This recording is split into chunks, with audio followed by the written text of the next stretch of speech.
So students, in last class we were saying about the nature of sociology. Now we are moving on to nature of science. Okay. So ever since its inspection, sociology has been presented as a social science. Okay. So since from the beginning, it's been sociology is under social science stream. Okay. The founding fathers of sociology had struggled a great deal to establish sociology as science. Various definition of sociology also make it clear that it is a science. Let us now examine the nature and the characteristics of science and later on come to the question as how and in what respect sociology claims itself to be a science. So from the beginning, to establish sociology as a subject, the founding fathers, for example, like Auguste Comte, let it be Emily Durkheim, everyone suffered, okay, because they wanted to say that sociology also it's a science, okay. So how they brought out sociology into science stream is only we will be looking now. So first, one, nature and characteristics of science. Okay, science is essentially knowledge. Okay, science means knowledge, basic knowledge. The word science is derived from the Latin word scientia, which means knowledge. Okay, knowledge means it's a basic knowledge which you have, but science is a particular kind of knowledge. So when you say knowledge, science is a particular kind of knowledge, that is knowledge that has been obtained through the scientific method. In simple terms, science is scientific system body of knowledge. So science is a systematic body of knowledge. The way we behave, the way we plan it, the way we practically do it, that is how we will know what science is. Okay, the ultimate objective of science is to acquisition of knowledge. So ultimate objective what science wants is to acquisition of knowledge, everyone trying to acquire the knowledge within them. Okay, knowledge is a vast ocean. So knowledge is not something small just you can grasp it. So knowledge is something vast. Okay, it has endless endless point. Wherever you want, still wherever you want, you can study science. A scientist is not only more interested in acquiring knowledge but also is better equipped to do so. So the scientist, what is it, he acquires the knowledge and as well he equipped to do so. Okay, he tries to do it. Okay, he tries to practically examine it, whatever science is. Let us now examine the real nature of science by throwing more light on its characteristics. Okay, so now through the characteristic we'll understand how science came up to. Okay, these characteristics are factuality, fact; casuality, casually; then universality, throughout the world; predictability, how we predict it; then verifiability, verifying it; objectivity, what is the main objectivity; then value neutrality; then insistence and scientific method. So now each one will look on to the characteristics of science. Okay, first one is factuality. Science is not based on imagination. So science is not based on imagination, it is based on fact. Okay, we know now, right? You can't just say something on science happen. For example, you have to do a practical theory, then well you can say this chemical you can mix into the other chemical, then you'll get the solution. This is how science plays a major role. Okay, so science is not based on imagination, it is based on fact. Okay, factuality. A fact is an observed phenomena itself. It may be about a thing, an organism, an event, a measurement, etc. So it can be about an organism, it can be about an event or a measurement, etc. Okay, any statement which is true can be described as a fact. Okay, statement which are true only we say them as fact. Example: stone is a solid substance. India is overpopulated country. All this is science. Okay, we know stone is a solid substance. Water is a liquid. We know that is basic. And India is overpopulated country. Yes, we know it's a fact which is been there. Then next moving on, so factuality. Next moving on to cause and effective relationship. Science try to find out the casual relationship between the events or things. Okay, so casual normal relationship between events and things. In other words, it explores casualization. Okay, casualization states that the occurrence of event is determined by cause and effect relationship. So how the event is caused and what is the effect. Okay, for example, if you're trying to create an event and you'll try to see how many people are accommodating and what is the effect of it. Okay, if for example you're talking on environmentalist, many other things. Causalization assumes that events do not occur in random fashion. It also assumes that events are associated in one-way relationship. So events are always associated with one-way relationship. Example: harmful bacteria causes diseases. We know, right? Harmful bacteria causes diseases. Then poverty is one cause of economic backwardness. Yes, when you have a poverty, yes, obviously economic backwardness. So India is a developing country, not a developed country. The function of science is to uncover the laws of cause and effect relationship. So function of science is to uncover the laws and cause and effect of relationship. Next, moving on to universality. Universality, scientific findings or truths or laws are accepted to have universal validity. They are not supposed to be limited to any race, nationality, religion, regions, social classes, or political idea. So universality, universe means, it is world. So when you say world, what happens? It is all over. Okay, so yet scientific findings or truths or laws are unaccepted to have universal validity. Throughout the world you have to have the validity. Okay, they're not supposed to be limited. So you can't limit everything, like nationality. You're Indian, you can't do this. You're American, you can't do this. No, that is not. Then you're a low caste, then you're from some political background, you can't do this. You can't put all this to science. Okay, everyone are equal here. It means scientific laws or findings must allow themselves to be evaluated purely in terms of scientific worth. Okay, so based on scientific worth only you can prove something. Okay, examples: fire burns, water flows, wind blows. This is all science, you can't change it. Okay, fire will burn. You can stop water flowing? No. Will the wind stop blowing? No. This is all universal fact which is being there. Okay, then the fourth one, predictability. Prediction refers to the foretelling of an event or or set of events. Okay, prediction is generally understood to foretelling or making statement about the future. So predicted means you try to predict something. Now, for example, after writing your exams, you will obviously know, yes, I will get good marks in this subject. Okay, I didn't write this exam properly, so it will be vice versa, right? So prediction is such type of thing. You're trying to tell the future. It is an estimation of what the future will look like. Making prediction in one takes of science. So science will try to tell, yes, they will do research for researchers, everything they will say, no, like you will have earthquakes happening, you have what to say, cyclones happening, etc. Example, physical scientists make prediction about earthquake, rainfall, cyclones, eclipses, and so on. Okay, so we know this is gonna happen. Then, though prediction in the field of social science are difficult, if not possible, attempts are being made to make predictions. Okay, in social science it is a bit tough, because social science is something day to day life. What happens is only we study based on social science. So in social science, prediction is a bit tough. Predictions are being made about demographic trends, rate of economic growth, rate and increase in literary, and so on.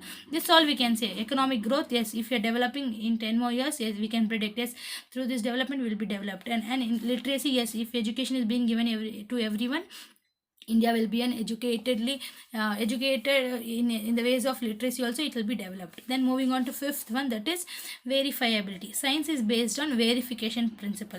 So if you verify something, if I get an answer yes, then science is there. According to this principle, a proposition or hypothesis or statement can be accepted as scientific. Okay, so you should have a hypothesis. Okay, hypothesis means answer for it, an exact answer or something. Okay, then it can be scientific. Only it can be verifiable if that answer is verifiable. For example, 4 plus 4 is 8. That is a basic answer. That is the answer.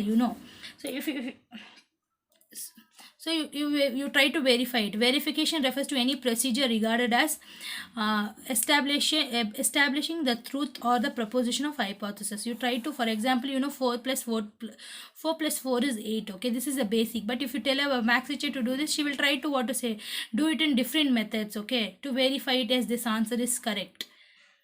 This is only one method which you do, but there are so many letters. The person who are experienced in that, they will try to do it. Okay. To verify a statement is to provide evidence, generally of an empirical or observational kind, or believing it to be true. So believing it to be true. Example, Earth revolves around the sun. That is fact. We know Earth revolves around sun, but that took so many years for the scientists to find out. First they said that Earth revolves around sun, then sun was revolving around. So at last we came to know, and sun is bigger than Earth. All men are mortal. So all these are basic facts. Next, moving on to the sixth one, objectivity and value neutrality. Science expects scientists to be objectivity implies absence of biases in making and interpreting observation. Objectivity means interpreting the fact in such a way that the personal judgment are eliminated from them. So objectivity means, for example, you have a judgment telling, you have a personal thought. That personal thought will be broken. You will try to make it objectivity, make it simple, equal to everyone. A scientist should allow facts to speak for themselves. Okay, so scientists should always allow the facts to speak for themselves. Okay, he should not attribute his personal views on them. So for example, if a scientist is doing a research on a chemical and he finds some other chemical, he can't possess his own answer for it. What is the real fact? You have to talk about that. If he'll tell on his own, that will be wrong, right? Value neutrality is closely connected with objectivity. This concept was first explored by Max Weber. So, the concept of value neutrality was given by Max Weber. He insisted that a scientist or researcher should not choose methods and interpret data in the ways that favor his values ideological stance. Okay, let it be a scientist, let it be a researcher. He should not give an answer based on his ideology, based on his thinking. Okay, it implies that the researcher must control the influence of values on his studies or research. So, he should give answers based on his studies and research. Okay, what he had studied on the research. Then moving on to the next one, that's seventh one. Insist on scientific methods and techniques. A branch of knowledge can be called science only if it relies on the scientific method. So when we say scientific method means science can call, when we say scientific method only, it connects to science. Francis Bacon, who laid the foundation of modern scientific method, insisted that science should follow a systematic method in studies. So what did Francis Bacon say? He said that science should follow a systematic method in studies. And Karl Pearson remarked that the unity of all science consists alone in this method, not in a material. Okay, so Bacon said that science should follow a systematic method. You should have a pattern of study. Then when Karl Pearson, the unity of science consists alone in its method, not in its material. So in the method only there is science which is there, okay, not in the material. So next, moving on to classification of science. Science are classified into physical or natural science. So physical or natural science and social science. Okay, so we have three types here. Physical or natural science, one, or the social science. Sorry, two types. Physical science studies the physical characteristics of world. For example, geology, physics, chemistry, astronomy, botany, zoology. So all your science, okay. Social science deals with sociology, economic, political and cultural aspects of society. In the words of Ian Robertson, social science studies various aspects of interrelated matters of society. So, social science studies about interrelated matter of society, what is happening in the society.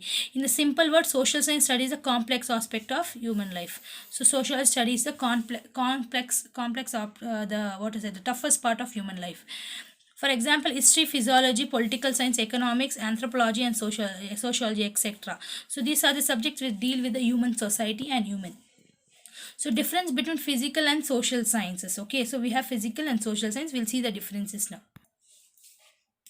So first one, physical science. Physical science are making uses of scientific method in their studies in an effective manner to obtain desired result. Further, they have been using the methods since a long time. So physical science, they use a scientific method and they try to get the answer. Okay, what answer they want, they will try to get. Okay, but social science are facing many differences making use of scientific method. In social science, it is tough to make us scientific method. Only during the recent decades that scientific method has been applied in the social investigation.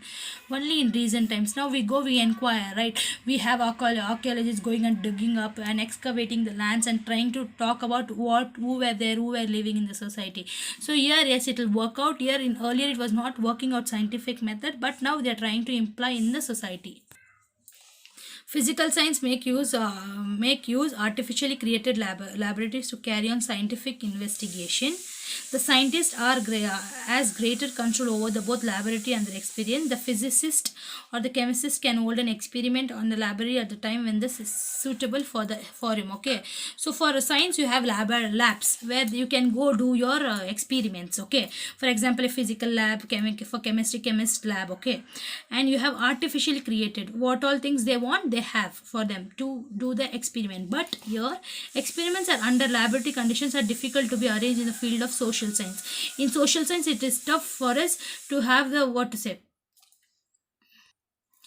for us it's tough to have a laboratory created experiments. Control experiments are difficult, almost impossible here. The whole society considers the laboratory for the social science and cannot be artificially created. For social science it is tough because we see human society as our lab. Okay, so all over we have humans, so we can't create an artificial lab. So here artificial lab is we can create, here we cannot create. Then third one, objectives of study such as chemical, rocks, molecules, electrons are mostly natural or physical in nature, and they normally normally yield to the scientist approach. Since they object do not under normal condition react to or resist the attempts of the study of a scientist, he can carry on the investigation unhindered. Okay, so what happens is, here you have your chemicals, your rocks, your molecules, all these are basic things. Okay, he can take, for example, he can take two magnets and he can do an experiment on it, and then he can say it, which is north pole, south pole, what is happening in it. Okay, same with the leaves, same with the animals. Okay, but when you come to here, yes, it is easy for us to approach. Here, living human beings are themselves the subject of study. Here, for us, living human beings are subject. Okay, they may react to or resist the attempts of the social scientist study. They may prove to be non-cooperative and spoil the purpose of study. They may also radically change their behavior or behave in the unforeseen way.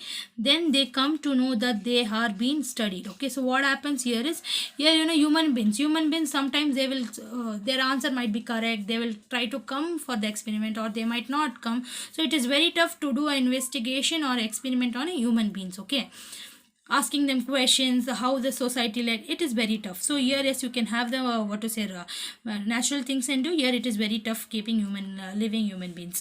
Fourth one, prediction and control are possible. Here scientists have greater control over the objects under the study. They make up predictions about earthquake, eclipses, etc., which have the greater dependability. So what happens here? Prediction, we can come to know what happens in the future based on the things which they have. Okay, trying to have the experiment, they had try to study the oceans, and they to predict the things, predict the future. Prediction and control are very difficult. Social scientists have the minimum control over their subject, that is human behavior, highly unpredictable. So here what happens, you can't say each human is different. Okay, so if this human is reacting in different way, he might change in some other time. So it is very tough. In science, yes, in natural science, physical science, it is easy to predict things. In social science, it is very tough to predict things. Causation is comparatively more clear and ambiguous. Cause and effect relationship is also less confusing. Cause of diseases, birth of an organism, of a flood, etc. are well known. So what happens here? What happens? Causation is comparatively more clear. We know what happens. Okay, the cause, why it is causing us, what is the effect of it. For example, a COVID. You know what was the cause of COVID? It was a virus, and how we have an effect towards it, right? So here what happens? Birth of a new organism. If flood comes, we know why the cause of flood, right? Because all the lakes have been built up, they build houses, they build apartments, and that is a cause. And effect is, yes, you build a house there, the water will come and stand there. Okay, causation is more complicated, interdependence of a cause and effect of many times. The issues, example, is illiteracy the cause of poverty, or is the poverty the cause of illiteracy? So here what causation is, we don't know what is the cause of illiteracy, why people don't go to school and study when you have government schools, and or why, or they don't have food so they don't go to school. It is very confusing for us. Okay, if they have education, they are poverty, whether they don't have food to eat, or they have food, why don't they get education? So here cause and effect is very tough. Here you can understand the cause and effect in physical sciences. Investigation in a scientific world are not restricted or confined to fixed time, nation, religion, culture, or people. Hence universal generalization can be made more easily. Here universal generalization is very easy. Okay, because we don't have confined fixed time, nation, religion, culture. Here we are studying about science, we know what it is. So universal generalization is okay, we can generally say everything is equal, because oceans everyone are same. Okay, the investigation in the field of social science are very much confined to the fixed place, time, nation, region, and culture. Okay, so here we have fixed place and people, though generalization are made by they are not universal as they are physical science. Here we can make a generalization, but it's not universal. For example, people living in America and people living in India, they have different opinions. So we will stop here, children. So next we have sociology as a science. So now we saw science, how science, what is nature of science, characteristics of science, then difference between social science and physical science. So in next class we'll be seeing about sociology as a science.